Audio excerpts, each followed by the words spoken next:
श्री हरि नाम संकीर्तन की शील प्रभुपाद की जय। हिताय गौर प्रेमानंद हरे हरे वाह।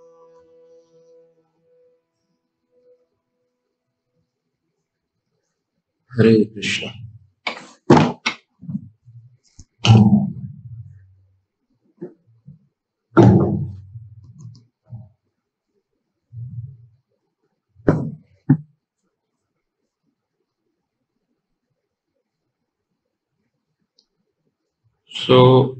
आज जो है हम लोग श्रीमद् भागवतम के 10वें स्कंद अध्याय 51 और श्लोक संख्या 44 वो पढ़ेंगे। श्री शुक उवाच इति उक्तस्तं प्रणम्याः मुचुकुंदो मुदान्वितः ज्ञात्वा नारायणं देवं गर्गवाक्यम् अनुस्मरन्। श्रीशुक उवाच इति उक्तस्तं प्रणम्याः मुचुकुंदो मुदान्वितः ज्ञात्वा नारायणं देवं गर्गवाक्यम् अनुस्मरन्। श्रीशुक उवाच इति उक्तस्तं प्रणम्याः मुचुकुंदो मुदान्वितः ज्ञात्वा नारायणं देवं गर्गवाक्यम् अनुस्मरन्।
तो वर्ड टू वर्ड मीनिंग ये हम लोग इंग्लिश में पढ़ेंगे, मीनिंग एंड ट्रांसलेशन फिर हिंदी में डिस्कस करेंगे।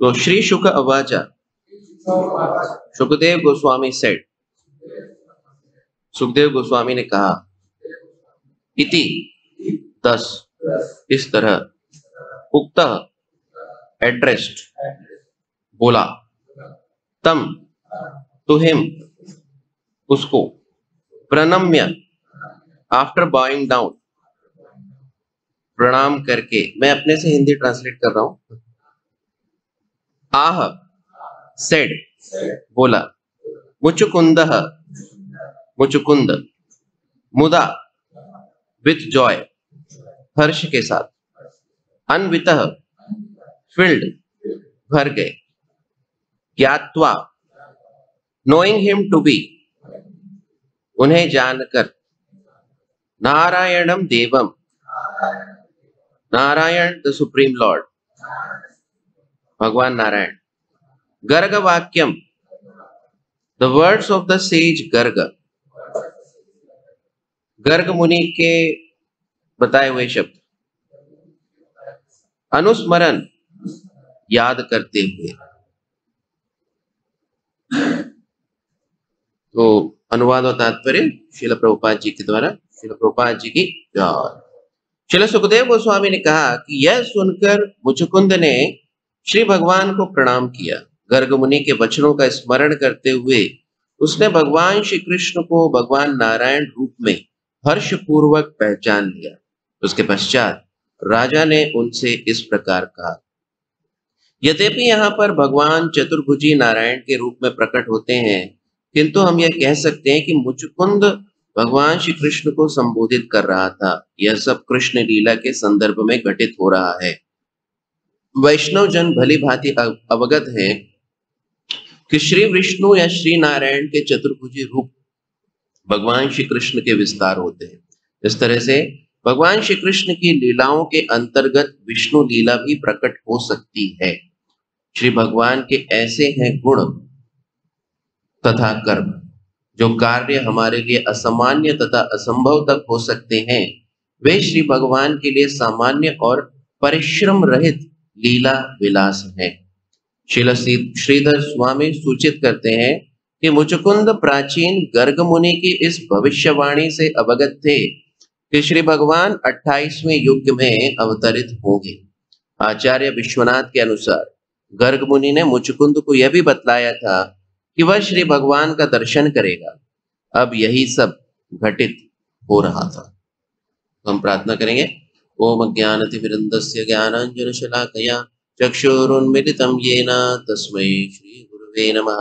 श्री चैतन्य मनोभीष्टं स्थापितं येन भूतले स्वयं रूपा कदा मह्यं ददाति स्वपदान्तिकं।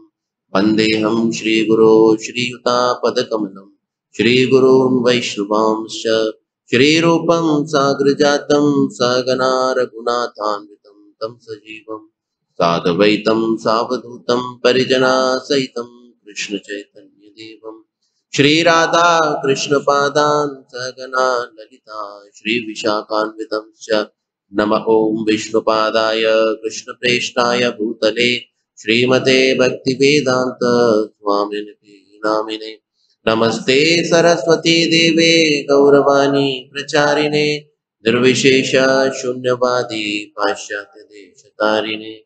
नमो महावदन्याय कृष्ण प्रेम प्रदायते कृष्णाय कृष्ण चैतन्य नामिने गौरद्विषे नमः। हे कृष्णा करुणा सिंधु दीनबंधु जगत्पते गोपेश गोपिका कांत राधा कांत नमोस्तुते। तप्त कांचन गौरांगी श्री राधे वृंदावनेश्वरी वृषभानुसुते देवी प्रणमामि हरिप्रिये। नीलाचल निवासाय नित्याय परमात्मने बलभद्र सुभद्राभ्यां जगन्नाथाय ते नमः। वाञ्छाकल्पतरुभ्यश्च कृपा सिन्धुभ्यैव च पतितानां पावनेभ्यो वैष्णवेभ्यो नमो नमः। जय श्री कृष्ण चैतन्य प्रभु नित्यानंद श्री अद्वैत गदाधर श्रीवासादि गौर भक्त वृंद। हरे कृष्णा कृष्णा कृष्णा हरे हरे हरे राम राम राम हरे हरे।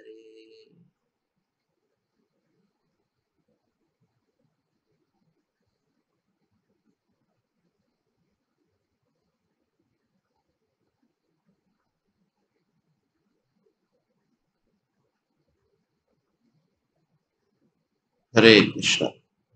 तो सभी भक्तों से हम आशीर्वाद चाहेंगे। बहुत से डिवोटीज यात्रा के लिए गए हैं, तो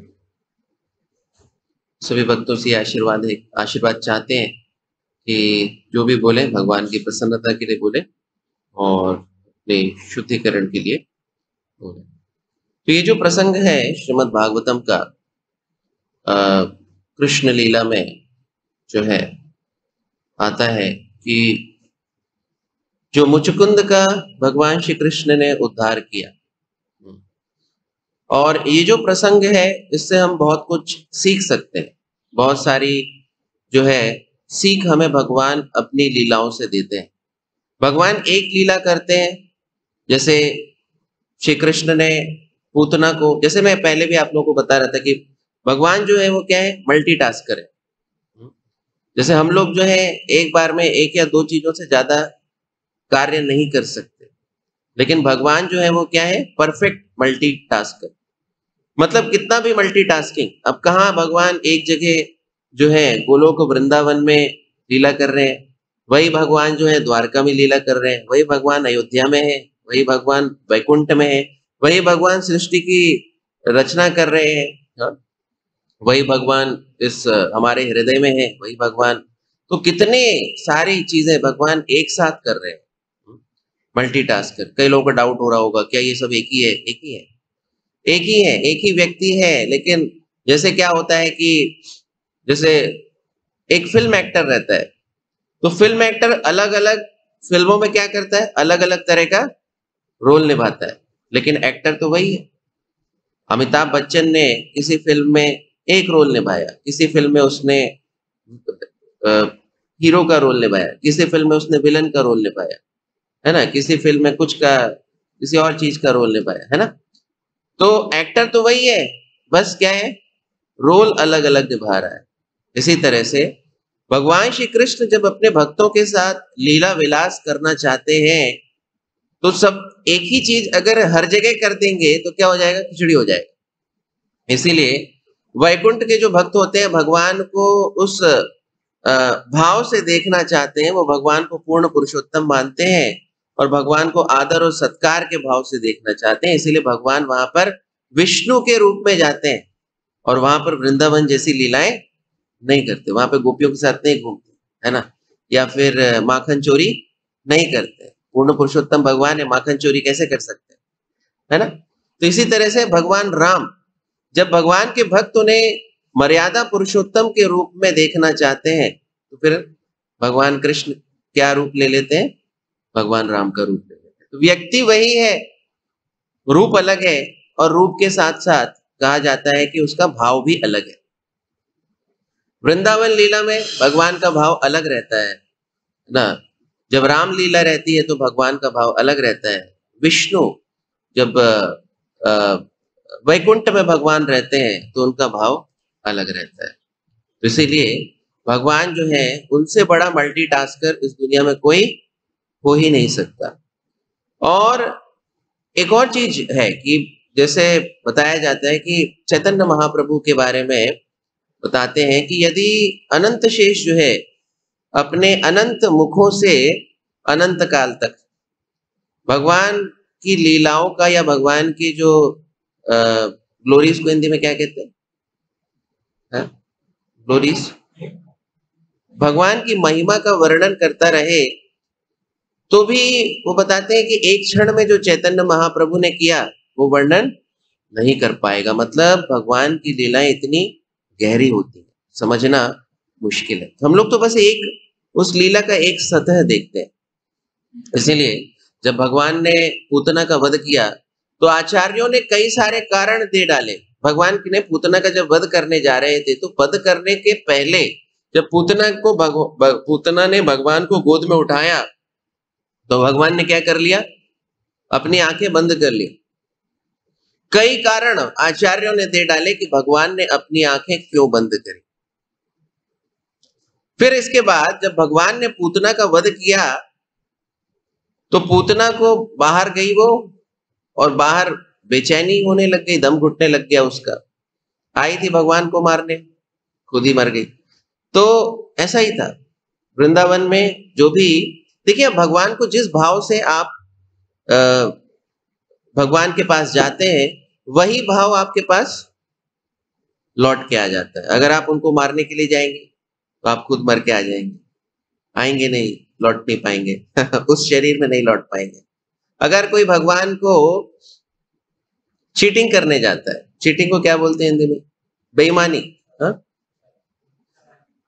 तो कोई भगवान को छल करने जाता है तो खुद ही छल करके आ जाता है ना। तो इसी तरह से यदि कोई भगवान के साथ प्रेम पूर्वक, भगवान को प्रेम पूर्वक व्यवहार करता है तो उसके साथ भी भगवान प्रेम का व्यवहार करते हैं। मैंने आप लोगों को वो कहानी सुनाई थी जब यहाँ पर ये जो पुलिंदा स्त्री थी, आदिवासी स्त्री, वृंदावन में भगवान के प्रति उसका प्रेम था।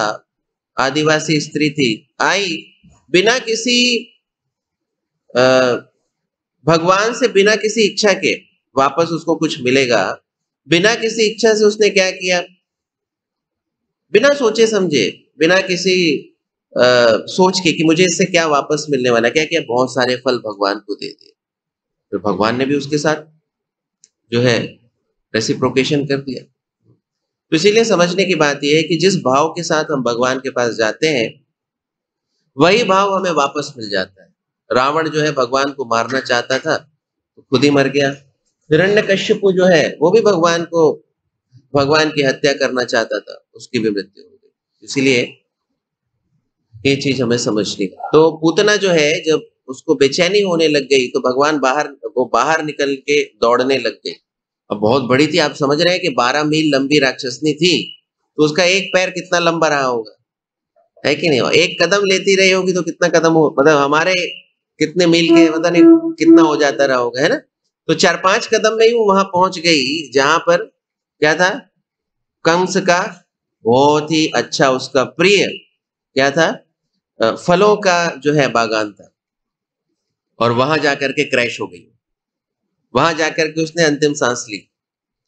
जब अंतिम सांस ली तो भारी भरकम शरीर था, गिरेगा तो नीचे ही, तो नीचे गिरा तो कहाँ गिर गया, वो जितना भी फल फूल के पेड़ थे, जितने भी फल फूल के बागान थे, उनके ऊपर गिर गया और पूरा बागान नष्ट हो गया। तो समझने की बात यह है कि भगवान एक चीज से बहुत सारे, एक तीर से कई निशाने साध देते हैं। कुछ चीजें हमें पता लगती हैं, कुछ चीजें हमें पता नहीं लगती हैं। और भगवान जब अपनी लीलाएं करते हैं, तो एक बार मैं लेक्चर सुन रहा था, उसमें महाराज जी बता रहे थे कि भगवान को सब पता है। भगवान जब उस समय अपनी लीला कर रहे थे तो उन्हें पता था कि यहाँ पर एक दिन भागवतम क्लास होगी 5 सितंबर को, और बाकी ब्रह्मचारी जो है ब्रह्मचारी यात्रा में गए होंगे, कुछ भक्त यहाँ पे होंगे, और यहाँ पे इस लीला का विचार होगा, इसका पूतना का। उस समय भगवान को ये पता था। ये लेक्चर में महाराज जी बोलते हैं, उन्हें पता है। महाराज जी बता रहे थे कि हम यहाँ पर बैठ करके इस कथा को सुन रहे होंगे, वो भगवान को पता था उस समय लीला करते हुए। तो भगवान जीवात्माओं के लिए जो है, जीवात्माओं को अपनी तरफ आकर्षित करने के लिए लीलाएं करते हैं। जैसे हर जीवात्मा अपने शुद्ध स्थिति में, शुद्ध परिस्थिति में हर चीज करती है, किस लिए करती है? अगर भगवान के शुद्ध भक्त होते हैं, वो हर चीज किस लिए करते हैं? भगवान की प्रसन्नता के लिए करते हैं। इसी तरह से भगवान जो है हर चीज अपने भक्तों की प्रसन्नता के लिए करते हैं। अभी कुछ ही दिनों पहले शायद निमायानंद प्रभु जो है ब्राह्मण पत्नियों का उदाहरण बता रहे थे, ब्राह्मण पत्नियों का उदाहरण। तो ब्राह्मण पत्नियों के उदाहरण में बताते हैं कि ये जो गोपगण थे, इन्होंने भगवान को बोला कि हमें भूख लगी हुई है। क्या वास्तव में इन्हें भूख लगी थी? इन्हें भूख नहीं लगी थी, इन्हें चिंता हो गई कि कृष्ण को भूख लग रही है, कृष्ण को भूख लग रही है, उन्हें ये चिंता हो गई। और जब ये चिंता हुई कि कृष्ण को भूख लग रही है, देखिए आध्यात्मिक जगत के लोग जो होते हैं, शुद्ध भक्त होते हैं, उनके विचार कैसे रहते हैं आप खुद सोचिए। तो भक्तों को लगा कि कृष्ण परेशान हो रहे हैं, इन्हें भूख लगी होगी, लेकिन अगर हम कहेंगे कि कृष्ण चलो तुम्हें भूख लग रही है, हम तुम्हें चल करके प्रसाद खिला देते हैं, कृष्ण नहीं मानेंगे। कृष्ण नहीं मानेंगे तो ट्रिक लगानी पड़ेगी। क्या ट्रिक लगानी पड़ेगी? कृष्ण हमें भूख लग रही है। जैसे ही कृष्ण सुनेंगे, अच्छा आप लोगों को भूख लग रही है, चलिए चल के हम प्रसाद ग्रहण करते हैं। तो इसलिए कृष्ण कभी अपने लिए चीजों को नहीं करते हैं, लेकिन अगर उन्हें पता लग जाए कि उनके भक्तों को कोई इच्छा है, तो भगवान तुरंत ही लालायित हो जाते हैं, उत्साहित हो जाते हैं। तो इसीलिए भगवान के भक्तों का ये जो प्रेम का आदान प्रदान है, ये एक तरफा नहीं रहता है। अगर आप कहेंगे एक तरफा है, एक तरफा नहीं है, हो नहीं पाएगा। अगर एक तरफा होगा तो, अगर आप बोलेंगे हमें भगवान का दास बनना है, तो यहाँ पे दास का क्या मतलब होता है? झाड़ू पोछा करने वाला, है ना? कहेंगे अरे दास बनना है, दास, है ना? तो कैसे हो जाएगा, क्या करें? बल्कि उन्हें ये समझ नहीं आता कि अगर आप भगवान का दास बनने का प्रयास करोगे, तो भगवान भी तो आपका दास बनते हैं, प्रयास करते हैं। हमें इस तरह से नहीं सोचना चाहिए कभी, लेकिन वास्तविकता में तो यही हो जाता है। अगर आपने भगवान को अपने आप को दे दिया, तो भगवान भी अपने आप को आपको दे देते हैं। अगर आप भगवान को याद कर रहे हो, तो भगवान भी आपको याद करते हैं। तो ये हमें समझ में नहीं आता कि ये एक तरफा नहीं है, ये दोनों तरफ से होता है। इसीलिए शुद्ध भक्त जो है इतने लालायित रहते हैं भगवान से प्रेम का आदान प्रदान करने के लिए। और जितना प्रेम भगवान आपको दे सकते हैं, उतना तो आप दे भी नहीं सकते, क्योंकि हमारी क्या है, हम तो एक छोटा सा अंश मात्र है। भगवान के प्रेम करने की जो शक्ति है, देखिए हम यहाँ पे भौतिक जगत में देखते हैं कि किसी को हम प्रेम देने का प्रयास करते हैं, फिर भी लोग असंतुष्ट रह जाते हैं, है ना? असंतुष्ट रह जाते हैं, उन्हें कहीं ना कहीं कुछ कमी महसूस होने लग जाती है। अगर ऐसी कमी महसूस हो रही है, इसका मतलब आपके जीवन में एक बहुत बड़ी कमी है। वो क्या है? आपके जीवन में भगवान के प्रेम की कमी है। अगर भगवान, देखिए, भक्तों को क्या कहा जाता है? भक्तों को कहा जाता है आत्मा राम। आत्मा राम, भगवान आत्मा राम है, मतलब अपने आप में संतुष्ट है, उन्हें बाहर से कुछ नहीं चाहिए अपनी प्रसन्नता के लिए। इंद्रिय तृप्ति नहीं चाहिए, हर 3 दिन में फीस्ट नहीं चाहिए, है ना? वो हमें चाहिए, भगवान को नहीं चाहिए, है ना? क्योंकि भगवान आत्मा राम है, अपने आप में संतुष्ट है। इसी तरह से भगवान के जो भक्त रहते हैं उन्हें भी आत्मा राम कहा जाता है, अपने आप में संतुष्ट रहते हैं। वो भगवान की भक्ति करके और भगवान के साथ जो है अपना संबंध स्थापित करके संतुष्ट रहते हैं, उन्हें बाहर से कुछ नहीं चाहिए होता है। इसीलिए कई बार भक्त लोग जब भक्ति करते रहते हैं, प्रभु जी हमें इमोशनल नीड महसूस हो रही है, हमें अकेलापन लग रहा है, हमें ये लग रहा है, हमें वो लग रहा है, होता है। कई बार जब भक्त लोग भक्ति करते रहते हैं तो भक्ति करते समय कई बार आश्रम में, कई बार गृहस्थ आश्रम में भी जाने के बाद तो समझने की बात यह है कि ये जो अकेलापन है, लोनलीनेस है ना, ये मत सोचिए कि परिस्थिति बदलने से लोनलीनेस चली जाएगी। क्या बदलना होगा? अपना चेतना बदलना होगा। कई बार क्या होता है, हम लोग बीमार हो जाते हैं, है ना? जब बीमार हो गए, कई बार मैं अपने लेक्चर्स में बताता हूँ, तो बीमार हो गए, है ना? आश्रम में कई बार बीमार होते हैं, या यूथ कई बार उसमें, तो बीमार हो जाते हैं, हमारी एक्सपेक्टेशन हो जाती है कोई पूछे आकर के, कोई हमें वो करे, है ना, आकर के थोड़ा सा सत्कार करे। और जब नहीं होता है तो क्या हो जाता है? दुखी हो जाते हैं, है कि नहीं? ऐसा होता है। तो ठीक है, प्रैक्टिकल लेवल पे जो भी एक्सपेक्टेशन है वो निश्चित रूप से रखनी चाहिए। अपने शरीर को बनाए रखने के लिए जो भी जरूरी है वो करना चाहिए। लेकिन समझने की बात यह है कि अगर आपको बहुत ज्यादा एक्सपेक्टेशन हो रही है कि दूसरे लोग आपको दें, इसका मतलब आपके अंदर कमी है, तभी तो आपको दूसरों के देने की जरूरत पड़ रही है। भिखारी है ना, मतलब कम है आपके पास। अगर आपके पास ज्यादा होता तो आप दूसरों को देने का सोच रहे होते, दूसरों से लेने का नहीं सोच रहे होते। इसीलिए जब भक्त जो है एक उन्नत स्थिति में पहुंच जाते हैं, जब भक्त जो है एक स्तर से ऊपर उठ जाते हैं, तो वो क्या सोचते हैं? मैं कैसे दे सकता हूं। उन्हें अपने लिए जरूरी नहीं रहता, उनको लगता है कि हाँ, कैसे मैं कुछ कर दूं जिससे ये भक्त जो है इसका कुछ अच्छा हो जाए, कैसे कुछ कर दूं, मैं क्या कर सकता हूं जिससे मैं सामने वाले के लिए कुछ अच्छा कर दूं। उसे ये नहीं लगता कि मेरे को कुछ चाहिए, क्योंकि वो अपने भगवान से साथ जो उसका संबंध है, जब करना क्या होता है? भगवान के साथ संबंध स्थापित करना होता है। जब हम शास्त्र पढ़ते हैं तो वो भी भगवान के साथ संबंध स्थापित करना होता है। जब हम गुरु के वाक्य और वाणी को सुनते हैं तो वो गुरु और कृष्ण के साथ संबंध स्थापित करने के बराबर रहता है। और जो एक भक्त है वो इन सब चीजों में संतुष्ट रहता है, उसे बाहर से किसी चीज की जरूरत नहीं पड़ती। अगर जरूरत पड़ रही है, मतलब देखिए क्या होता है ना कि एक होता है रूट कॉज। अगर आपको कोई बीमारी है तो एक होता है बीमारी का रूट कॉज और एक होता है बीमारी का लक्षण, है कि नहीं? समझ में आ रहा है? जैसे कई बार जो वायरल फीवर होता है तो वायरल फीवर को ट्रीट नहीं कर सकते, क्या करते हैं? उसके लक्षणों को दबा देते हैं जिससे लक्षण ज्यादा ना बढ़ जाए। जैसे कोरोना था तो कोरोना की दवाइयां, जब दवाइयां दी जाती थी, आप कितने लोगों को कोरोना हुआ था यहाँ पे? किसी को हुआ था? अच्छा, तो आपको दवाइयां दी गई होगी ना, एंटीबायोटिक एंड एवरीथिंग। क्या एंटीबायोटिक्स कोरोना हटाता है? एंटीबायोटिक क्या करता है? कोरोना के जो लक्षण है उनको दबा देता है। तो एक होता है बीमारी का जो रूट कॉज है ना, रूट कॉज को हिंदी में क्या कहते हैं? प्रमुख कारण, है मुख्य कारण। और एक होता है उसका लक्षण, है ना। तो इसी तरह से जब हमें इमोशनली डिस्टरबेंस महसूस होता है या हमें जब कुछ कमी लगती है तो हमें समझ जाना चाहिए लक्षण है, लक्षण। तो आप क्या करोगे? लक्षण को दबाने का प्रयास करोगे, है ना। बाह्य एक होता है कि आप अंदर देखिए, एक होता है बाहर देखिए, है ना। तो हम क्या करते हैं? अंदर तो देखने का टाइम किसके पास है? सेल्फ इंट्रोस्पेक्शन, कहाँ टाइम? अरे इतना बिजी, सीधे बाहर।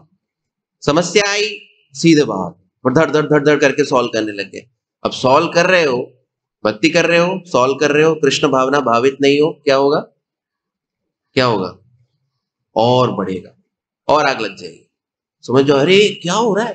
कुछ हो नहीं रहा है, क्या हो रहा है, ये प्रॉब्लम हो रही है और प्रॉब्लम बढ़ गई, है ना। समस्या का समाधान करने पे समस्या बड़ी होगी ऐसा। तो इसीलिए क्या करते हैं हम लोग, बाह्य बाह्य हो जाते हैं, बाहर देखने लग जाते हैं चीजों को। बाहर देखने से पहले अंदर देखिए, बहुत जरूरी है। इसीलिए कई बार भक्तों के जीवन में जब समस्याएं आती हैं, क्या करते हैं, सीधे तलवार निकाला और बाहर युद्ध करना चालू कर दिया। परिस्थितियों से युद्ध करने का प्रयास करते हैं, लोगों से युद्ध करने का प्रयास करने लग जाते हैं। क्या मैं गलत बोल रहा हूं, है ना। लेकिन आपको समझना होगा कि अगर परिस्थितियों को बदलना इतना आसान था तो सभी लोग परिस्थितियां बदल के खुश हो गए होते, और इतना डिप्रेशन इस दुनिया में नहीं होता। डिप्रेशन होता क्यों है, क्योंकि लोग अपने आसपास की परिस्थितियों को जब अपने हिसाब से नहीं बदल पाते हैं तो उन्हें डिप्रेशन होने लग जाता है। तो इसीलिए समझने की बात यह है कि पहले हमें अपने अंतःकरण में झांकना होगा। कुछ भी करने से पहले भगवान के साथ अपना संबंध स्थापित करिए, फोन मिलाइए, जप करिए, भागवतम पढ़िए, गुरु और कृष्ण की वाणी का श्रवण करिए। अपने आप आपको सद्बुद्धि आ जाएगी, क्या करना है मुझे, क्या करना है। कई लोग कहेंगे प्रभु जी आपको नहीं लगता कि हमें प्रैक्टिकल रहना चाहिए, करके देख लीजिए, प्रैक्टिकल रह के देख लीजिए। आपकी प्रैक्टिकलिटी से आप कितनी समस्या का समाधान कर पाएंगे, देख लीजिएगा, है ना। और कृष्ण भावना भावित होकर के कितनी समस्या का समाधान कर पाएंगे, वो भी देख लीजिएगा। हम लोग देखते हैं कि हम लोग प्रैक्टिकल है, मैनेजर है ना, लेकिन हम लोग उतनी सेवा क्यों नहीं कर पाते हैं जो भगवान के शुद्ध भक्त कर पाते हैं, क्यों नहीं कर पाते। ज्यादा कर पाना चाहिए ना, वो तो पूरा भक्ति में डूबे हुए हैं, दिन भर जप करते रहते हैं, सोते हुए भी जप करते हैं, पूरे दिन भर प्रचार प्रसार करते रहते। कहां से, अगर आप उनका मैनेजमेंट देख लेंगे तो आप बेहोश हो जाएंगे। आप साल भर में उतना मैनेजमेंट नहीं कर पाएंगे जितना वो एक दिन में कर लेते हैं। जब पिछली बार में मैं आपको बता रहा था, श्रील जयपताका स्वामी गुरु महाराज, है ना, जितने भी ये महाराज है सब, है ना, क्यों कर पाते हैं, क्योंकि उनका भगवान के साथ जो संबंध है बहुत ही स्ट्रांग है। वो एक बार स्ट्रांग हो गया, बाकी चीजें आप आराम से कर सकते हो, कोई दिक्कत नहीं है। तो सबसे प्रैक्टिकल चीज क्या है, सबसे प्रैक्टिकल चीज है कृष्ण भावना भावित रहना, वो सबसे प्रैक्टिकल है। लेकिन प्रैक्टिकलिटी का मतलब ये नहीं होता है कि हम इररिस्पॉन्सिबल हो जाए, दोनों में अंतर है कि नहीं, दोनों में अंतर होता है। अर्जुन जो है कृष्ण भावना भावित थे, लेकिन अर्जुन ने ये नहीं कहा कि मैं दिन भर 16, अब युद्ध भूमि है, जरूरत है युद्ध करने की, चलो मैं क्या करता हूं, है ना, 192 राउंड्स करूंगा यहां बैठ के, सब कुछ अपने आप हो जाएगा। ऐसे नहीं होता है। अर्जुन कृष्ण भावना भावित थे। अर्जुन ने गीता का जो है संदेश भगवान श्री कृष्ण से सुना और फिर उसके बाद एक्शन में आ गए, भगवान की सेवा में आ गए। लेकिन भगवान की सेवा के पहले उन्होंने अपने आप को प्रिपेयर किया। कैसे प्रिपेयर किया, श्रवण करके। इसी तरह से हमें भी एक्शन में रहना है, एक्शन मोड में, है ना, कि भाई जब किया, भागवतम क्लास सुना। सबसे ज्यादा थकान कब लगती है भक्तों को, सबसे ज्यादा थकान लगती है भागवतम क्लास हो गई, उसके बाद तुरंत प्रसाद लिया, आधे घंटे का प्रसाद हुआ, उसके बाद जय श्री राधे, है ना, 1-2 घंटे आराम से।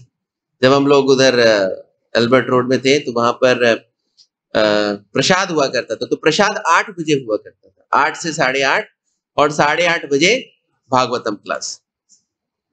तो प्रसाद जब 8 से 8:30 हुआ करता था, बहुत सारे ब्रेकफास्ट आइटम्स, कभी आपने सुना होगा, कितने लोग वहां पे जाके, खैर आप लोग अभी थोड़ा सा अभी आए हैं, तो वहां पे ब्रेकफास्ट आइटम बढ़िया बढ़िया एकदम टेस्टी टेस्टी, अब मैं बताने नहीं चाहता हूँ तो बहुत अच्छे अच्छे आइटम्स मिलते थे। हम लोग वेट करते थे, आज क्या बनाए, आज क्या बनाए, गरम गरम प्रसाद जाके खाओ, और बहुत अच्छा लगता था। तो कई बार भक्त लोग लेट आते थे और अच्छा प्रसाद रहता था तो पेट थोड़ा सा हेवी हो जाता था, फिर क्लास में आकर के आराम से, और क्लास करने के बाद शरीर इतना ज्यादा भारी हो जाता था कि सीधे आश्रम में जाकर के मैट लगाया और फ्लैट, 1-2 घंटे करने के बाद उठे, फिर सुध बुध आई कि कितना वाला बाकी है, कुछ सेवा करनी है, क्या है क्या नहीं है, इस तरह से।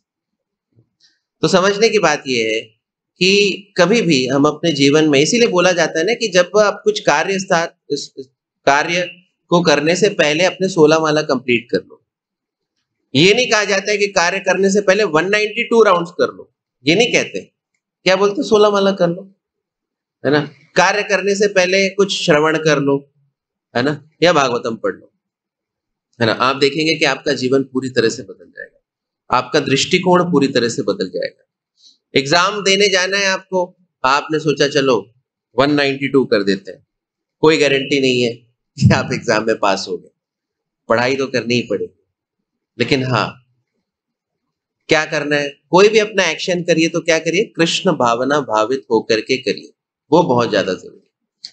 इसीलिए समझने की बात यह है कि बाहर देखने से पहले अंदर देखिए, सेल्फ इंट्रोस्पेक्शन, है ना। Look with in before looking outside. पहले अपने अंदर में देखिए, फिर बाहर देखिए। तो ये चीज है। और यहां पर हम देखते हैं कि कैसे जो क्या नाम था इसका, काल यवन। तो काल यवन ने कृष्ण को पकड़ने का बहुत ज्यादा प्रयास किया, है कि नहीं? खूब दौड़ा, खूब पकड़ने का प्रयास किया। उसे लग रहा था कि वो कृष्ण को पकड़ चुका है, उसको लग रहा था कि कृष्ण बहुत पास में है, लेकिन उसके बावजूद कृष्ण को वो पकड़ नहीं पाया। तो इसीलिए हम कहते हैं कि जब तक आपके हृदय में भक्ति का भाव नहीं रहेगा, जब तक आपके हृदय में, है ना, भगवान के प्रति प्रेम नहीं रहेगा, आप भगवान को जो है अपने जीवन में नहीं ला सकते। तो इससे हमें ये समझने को मिलता है कि काल यवन जो है बार बार भगवान को पकड़ने का प्रयास कर रहा था, लेकिन कभी भगवान को पकड़ नहीं पाया। क्यों? क्योंकि उसके पास भक्ति का भाव नहीं था, भगवान के प्रति प्रेम नहीं था।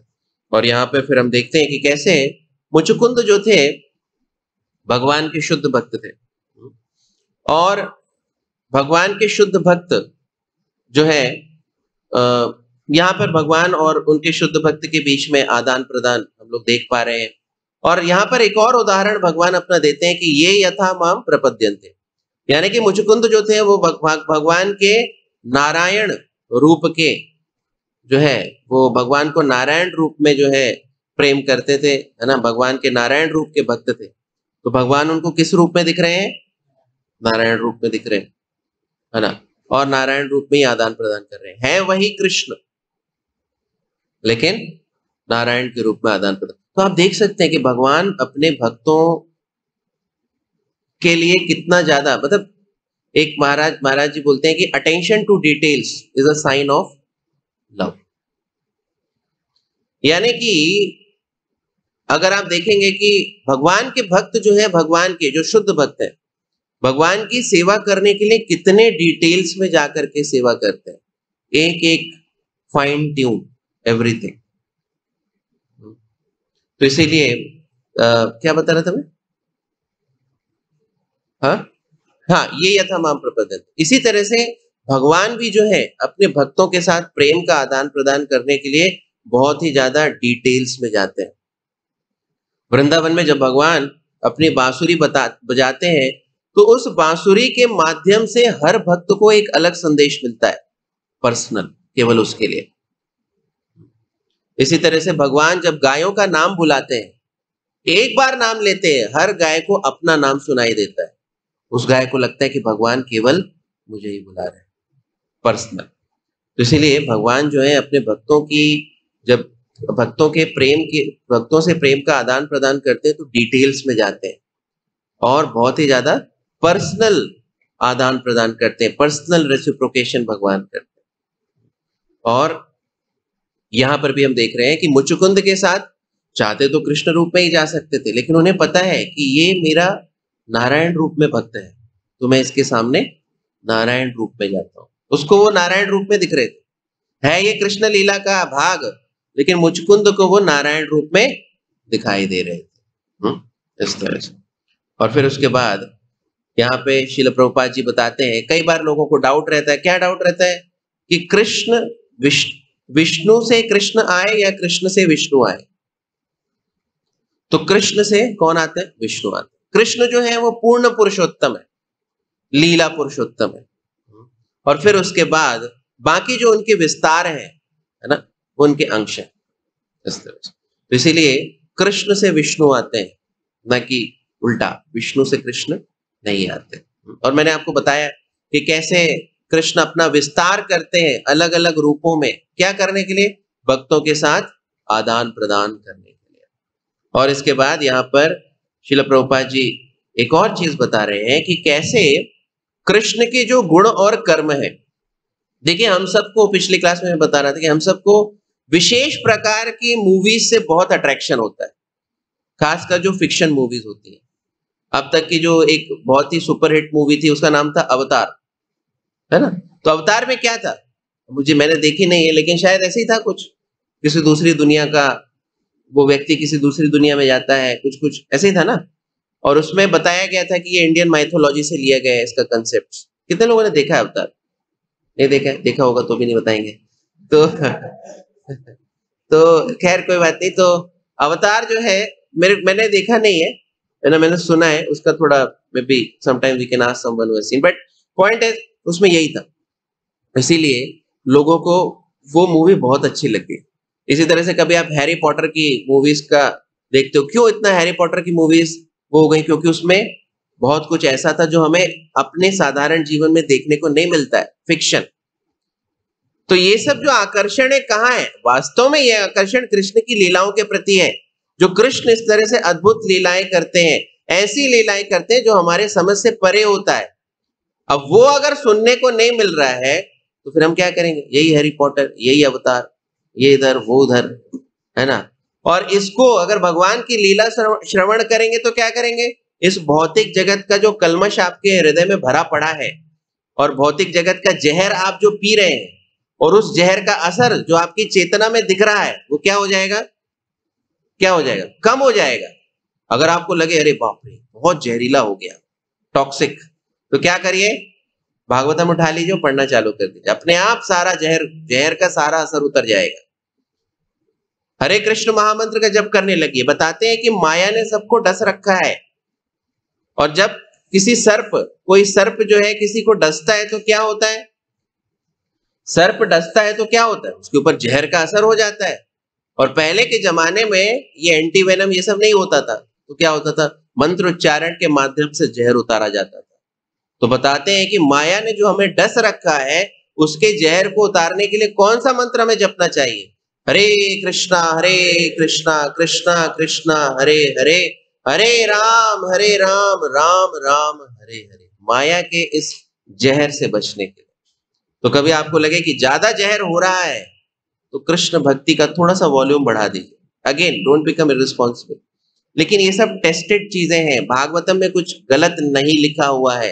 भागवतम में जो भी चीज लिखी हुई है, एक एक चीज सत्य है, एक एक शब्द सत्य है। अगर बताया गया है कि आपको अगर भव रोग हो गया, है ना, बीमारी हो गई, है ना, भव ताप बढ़ गया, ताप बढ़ गया, तो क्या करना चाहिए? भगवान की कृष्ण कथा का श्रवण करिए, नाम का श्रवण करिए, अपने आप सारा ताप उतर जाएगा, अपने आप सारा जहर उतर जाएगा। ज्यादा कुछ करने की जरूरत नहीं है। तो इसीलिए यहाँ पर बताते हैं कि भगवान के जो गुण और कर्म है वो क्या? असाधारण। अगर भगवान भी हमारे तरह साधारण चीजें करने लग गए तो वो भगवान नहीं कहलाएंगे। ठीक है, जैसे अगर कंपनी का सीईओ है तो कंपनी के सीईओ का काम अलग रहता है, और कंपनी में अगर कोई चपरासी है तो उसका काम अलग रहता है। अगर कंपनी का सीईओ भी कंपनी के चपरासी की तरह काम करने लग जाए तो वो सीईओ का कैसे रहेगा? इसी तरह से भगवान जो है अगर साधारण व्यक्ति की तरह व्यवहार करने लग जाएं या साधारण गतिविधियां करने लग जाएं तो वो भगवान कैसे कहलाएंगे? इसलिए भगवान की जितनी भी गतिविधियां रहती हैं असाधारण रहती हैं। जो मूर्ख व्यक्ति हैं, जो द्वेषी व्यक्ति हैं, भगवान की असाधारण गतिविधियों को देख करके क्या बोलते हैं? माइथोलॉजी। उसको ये नहीं पता है कि उसका जीवन, है ना, वो बोलते हैं, जैसे महाराज जी एक बार बता रहे थे कि we will go to sun, we will go to moon. तो प्रभुपाद जी एक लेक्चर बता रहे थे कि पता है कि वो कितना दूरी है, कुछ बहुत लंबी दूरी थी शास्त्रों के हिसाब से। बताते हैं कि ये अपनी फुल स्पीड से चलेगा अपने एरोप्लेन में, जो भी उसका है, तब भी उसको 40,000 वर्ष लग जाएंगे पहुंचने के लिए, है ना। तो बोले कि भैया तुम इतना बड़ा क्लेम कर रहे हो, तुम वहां पहुंचते पहुंचते कई तुम्हारे जन्म हो जाएंगे, तुम्हारी कई बार मृत्यु होगी, कई बार जन्म हो जाएगा, कहां तुम पहुंचने की बात कर रहे हो? है? मतलब तुम उसमें अपना बड़ा सा कुछ घर बना लो, तुम्हारी generation after generation after generation after generation, किसी दिन सुबह होगी तुम्हारी जनरेशन बोलेगी हमारे पूर्वज वो यान में बैठे थे, अब हम यहाँ पहुंचे। पता नहीं पहुंचेंगे कि नहीं, उसके पहले ही सब ब्लास्ट हो जाएगा, है ना। तो समझने का बात यह है कि भगवान अगर कोई लीलाएं करते हैं तो वो क्या रहती हैं, असाधारण। और हम क्या है, हम मूर्ख हैं। तो हम लोग जब भगवान की लीलाओं को देख करके उसमें क्वेश्चन उठाने लग जाते हैं तो वो हमारे द्वेष को दिखाता है। लेकिन कोई फर्क नहीं पड़ता, अगर हाथी चला जा रहा है, बगल से कुत्ता भौं भौं करने लगे, कोई फर्क पड़ने वाला है? कुत्ता अगर उसे ज्यादा उलझने की कोशिश करेगा, हाथी एक लात मार देगा या सूंड से उठाएगा और फेंक देगा, हो गया। अगर हाथी ने ना पेड़ उखाड़ दिया तो ये कुत्ता उसके सामने क्या है ना। तो इसीलिए तो बोलते हैं ना कि कुत्ते भौंकते रहते हैं, हाथी निकल जाते हैं। भौंकते रहो, क्या लेना देना है। कल को कोई उठ के बोल दिया, सो के उठा, बोला भारत का प्रधानमंत्री नहीं है, अरे तेरे कहने से हो जाएगा? तुम्हारे कहने से हो जाएगा? नहीं होगा। जो है सो है, भगवान है तो है। तुम मान रहे हो तो तुम्हारी अच्छाई है, तुम नहीं मान रहे हो तो वो तुम्हारी प्रॉब्लम है, हमारी नहीं है, ना भगवान की है, आपकी प्रॉब्लम है। ठीक है। तो इसीलिए जो द्वेषी लोग होते हैं वो भगवान की लीलाओं के प्रति द्वेष करते हैं, लेकिन भक्त लोग जब देखते हैं कि भगवान की असाधारण लीलाएं, और भी ज्यादा प्रसन्न हो जाते हैं। उनको लगता है हाँ मेरे भगवान जरूर ऐसा कर सकते हैं, भगवान है तो करना ही चाहिए। कृष्ण है, अगर कृष्ण ऐसी छोटी चीजें करेंगे, मेरे कृष्ण ऐसी छोटी चीजें करेंगे तो कैसे होगा, बड़ी चीजें करनी चाहिए।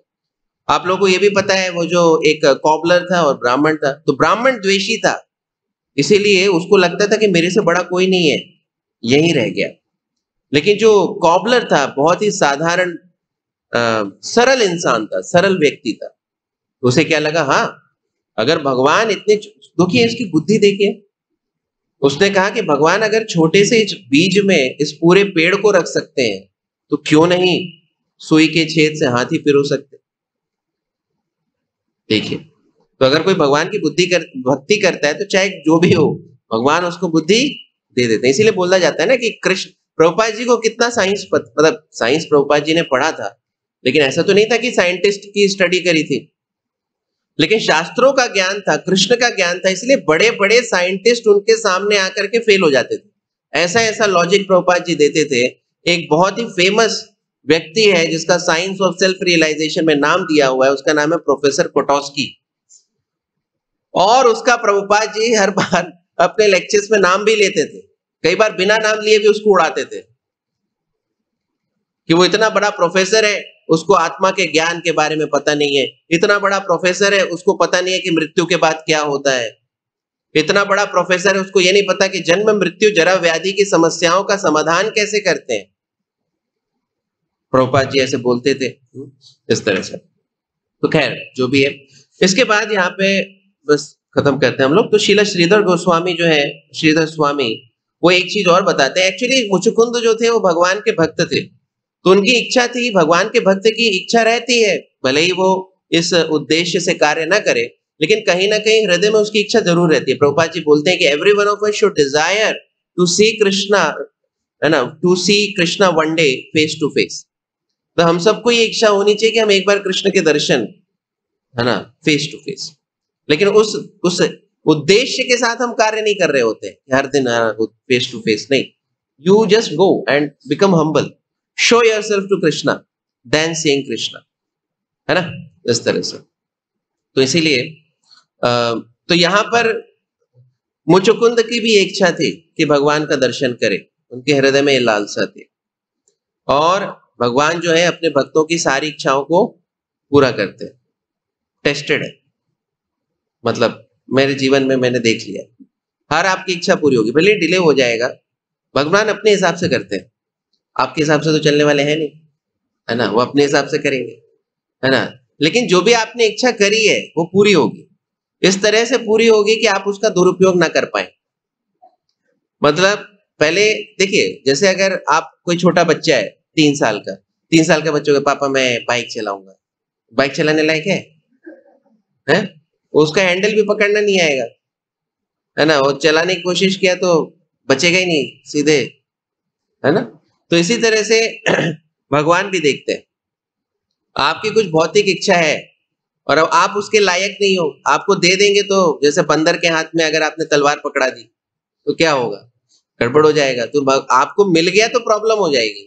इसलिए भगवान क्या कहते हैं, कोई बात नहीं बेटा, मिलेगा, पहले बड़ा हो जा तू, थोड़ा सा सीख जा, भक्ति कर ले, भक्ति में मैच्योर्ड हो जा, बिल्कुल मिलेगा, कोई दिक्कत नहीं है। जितना तूने मांगा उससे ज्यादा ही मिलेगा, कम नहीं मिलने वाला। भगवान जब देते हैं तो 10 हाथों से देते हैं, नहीं 10 हाथ नहीं, अनगिनत हाथों से देते हैं। हमारे कितने हाथ है, तो हम ले नहीं पाएंगे। और जब लेते हैं ना, जब लेते हैं तो भी उतने ही हाथों से लेते हैं, तो हम रोक नहीं पाएंगे। तो इसीलिए भगवान क्या करते हैं, अपने भक्तों की सारी इच्छाओं की पूर्ति करते हैं। और मुचकुंद की इच्छा थी कि वो भगवान का दर्शन करे, तो इसीलिए भगवान ने फिर उसके सामने स्वयं आकर के जो है मुचकुंद की इच्छा की पूर्ति करी। ठीक है, तो बस आज की कथा को यहीं पे विराम देते हैं, फिर अगली बार we will do more, discuss more. So ग्रंथराज श्रीमद् भागवतम की जय, श्रील प्रभुपाद की